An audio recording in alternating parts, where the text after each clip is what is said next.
必殺マジシリーズマジ殴り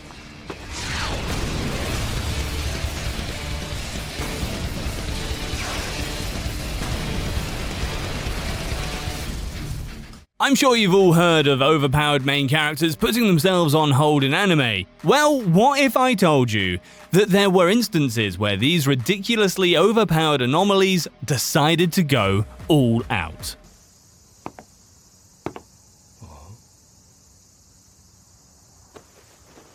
Yo, 久しぶり. The first on our list continues with our favourite pervy phantom, Licht, getting his ass handed to him by his former comrade Misuka.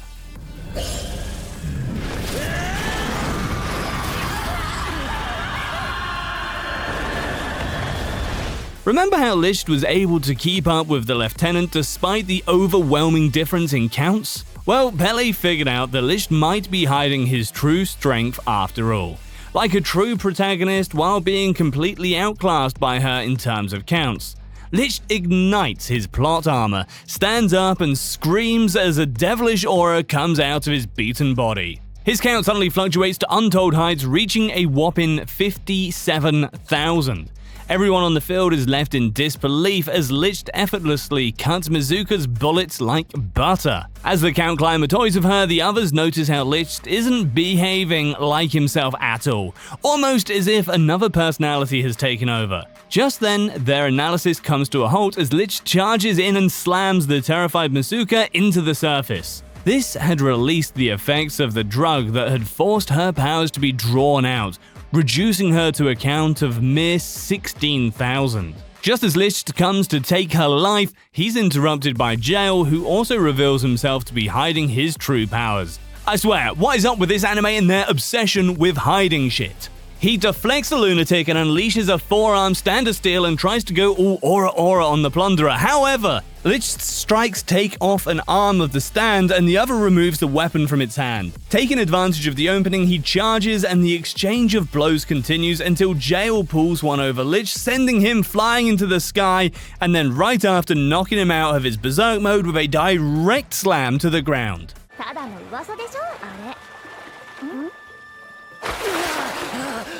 It's important to understand that he was only able to knock him out of the berserk mode and not defeat him because of the obvious difference in counts. Who would have thought that his true power would quite literally multiply his current count several times over? Well, if you thought Licht's awakening was insane, you're in for a surprise because Meliodas has one of the most memorable reveals in all of anime history, not to mention the insane power-up that comes with it. 下船な人間がおこがましい。俺はメリオダス、実界の統率者。 Just as Meliodas is now trapped in the enchanted cocoon of darkness brought into existence by Molecula herself, given he is left with no way out, our protagonist has no choice but to unleash the once feared commander of the 10 Commandments that slumbers deep within. He pulls a gear back and releases his demon prowess to its utmost limit, causing him to revert back to his assault mode, a form that was even feared by the members of the 10 Commandments themselves. However, there's a catch. Although this does give Meliodas the edge he needs to break out of the cocoon, Nakaba decides to introduce a monumental drawback to this form.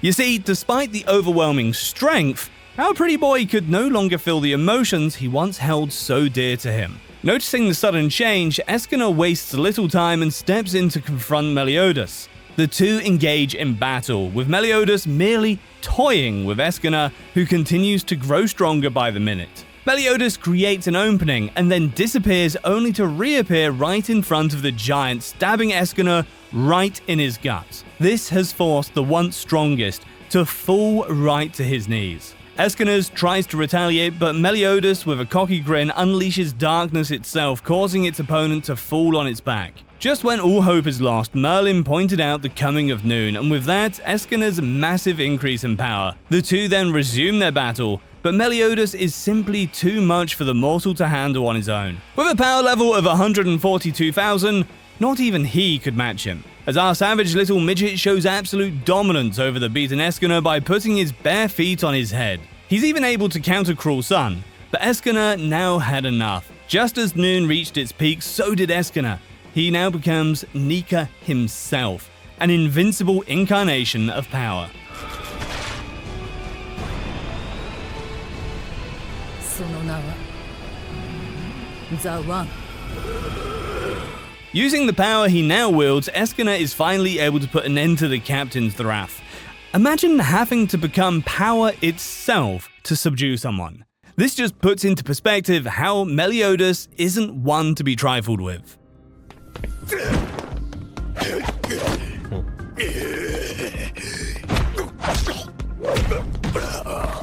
I'm sure we all remember the part where he utterly humiliates Ryu in his own game. The scene starts off with Ayankoji stepping into the supposed domain of Ryuin and his comrades. After the GOAT has proved himself to be the mastermind behind D-Class, Ryuin questions why Ayankoji would step into danger and not just abandon Kurosawa. Confused by the questions, Ayankoji simply remarks by stating there's only 4 of them, and that's not nearly a good enough number to put him down.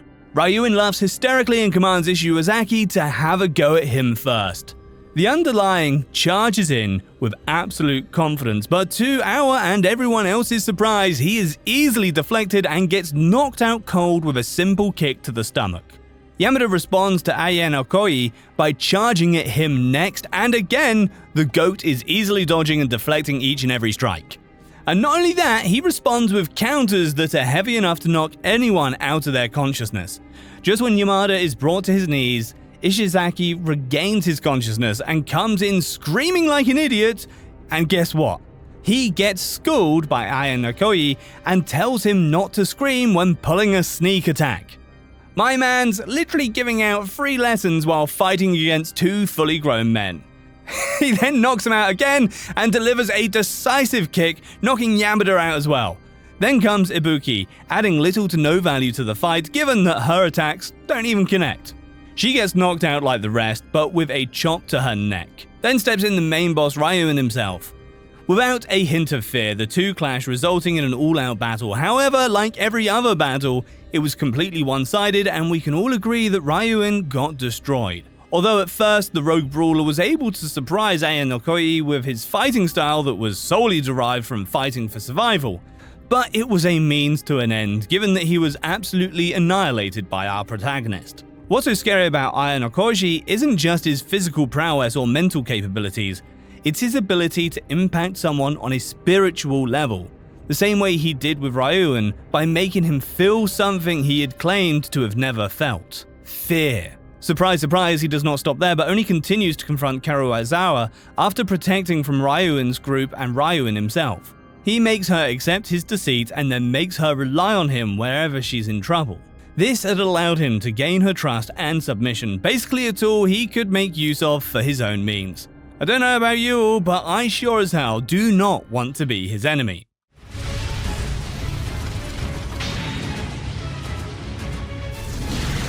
How can anyone call themselves a weeb and not have watched One Punch Man, given that this show embodies the epitome of the term OP? Now, Saitama might not have Ayankoji's smarts, but who needs that when all you need is a single punch to win? In the final episode, Saitama is seen confronting the alien named Boros, who invaded Earth in search of someone who could actually be considered a rival. Boros is pleased with himself when he senses Saitama's boundless powers and deems his endeavor to have been worth the wait after all. The space pirate greets Saitama, who launches a punch, right after listening to him rant, expecting that the job is done. But to his surprise, Boros survives, and the armor that had set to limit his powers had only now been broken. And the battle between the two legendary beings begins as Boros charges in and attacks in a continuous stream. However, each attack can visibly be seen being blocked by our hero, surprising the ancient creature. The two then charge at each other, and the bold cape lands another attack, taking an arm off the Overlord. The sheer thrill that Boros experiences forces him to express his admiration for Saitama. And not just Boros, because for the first time, we see our hero acknowledging his opponent by referring to him as strong. The pirate continues to land blows upon blows on Saitama, who tanks each and every attack without much or really any difficulty. The two then exit the ship and continue their battle in the open, where Boros simply can't even begin to express his admiration for Saitama to be able to survive this long. Boros declares that our favorite Boldy is a worthy opponent and confirms that the victor has already been decided. He then explains his genetic superiority over the Boldman, but he's interrupted. Yes, Saitama tells him to shut up. This triggers Boros, who charges up, unleashing his final form, adapting a pink appearance. He releases one of his signature moves, and that's not all, folks. He even plays a game of tag and continues to land another barrage of attacks, explaining his superiority mid-battle. With a decisive blow, our protagonist is launched all the way to the moon.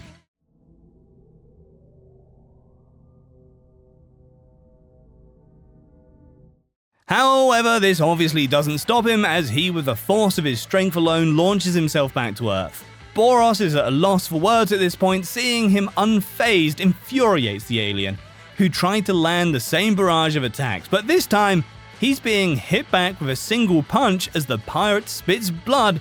But that's not all, given that our protagonist charges in and lands countless punches. Boros immediately regenerates and right after descends onto the sky, preparing his final attack.